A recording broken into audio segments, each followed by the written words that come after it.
که چینل مو نوي سبسکرایب لومړی زموږ د یوټیوب چینل سبسکرایب کړئ او په څنګ کې ورسره د بیل نشان ووهئ.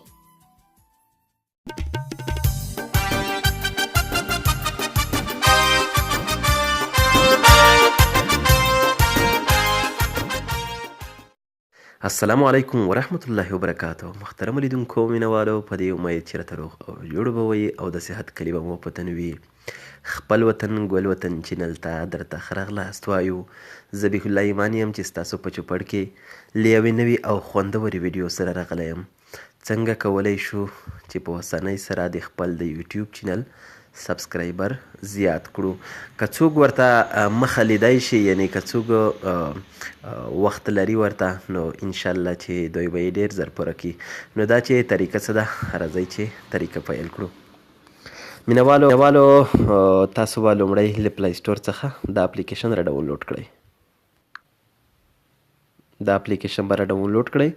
کله مو چې ډاونلوډ کړ نو د باندې به تاسو کلیک وکړئ او په هغه صورت کې چې کله تاسو د انټرنیټ سره کنیکټ وئ، یعنی ستاسو په موبایل کې باید انټرنیټ موجود وي کله چې د اپلیکیشن کې کار کوئ. نو دلته به له تاسو څخه آی ډي وغواړي. دا چې ما له پخوا نه آی ډي ورکړې ده، نو تاسو کولی شئ په اسانۍ سره آی ډي ورته داخله کړئ. زه دلته کلیک کوم. تاسو تصویرونه ګورئ، په کوم یو چې تاسو زړه وي هغې باندې کلیک وکړئ. دې باندې کلیک کوم. نو دلته ماته لیکلي سی ادر او سبسکرایبر. زه به سبسکرایب باندې کلیک وکړم. دا به کلیک کوئ او دلته به اوکې بټن ووهئ. دلته به تاسو انتظار وکئ. دلته موږ ته چینل راواوښت، نو چینل باندې به تاسو دلته کلیک وکړئ. سبسکرایب دې باندې به کلیک وکئ او په څنګ کې به ورسره د بیل نشان هم ووهئ. کله مو چې دا کلیک کړ نو 24 غنټې کې به همدغه چینل ستا د یوټیوب چینل هم سبسکرایب کړي. یعنی ته به دوی ته کار کوي او دوی به تا ته کار کوي. مقصد دا چې د دوی چینل به ته سبسکرایب کوي او ستا چینل به دای سبسکرایب کوي. نو په دې طریقه باندې هم ستا چینل مخکې تللی شي او هم د چینل.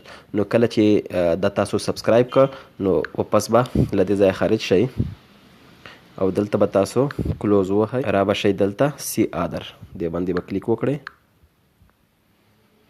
او دې کې به تاسو بیا هم سبسکرایب ووهئ او هغه پخوانۍ طریقه به اختیار کړئ.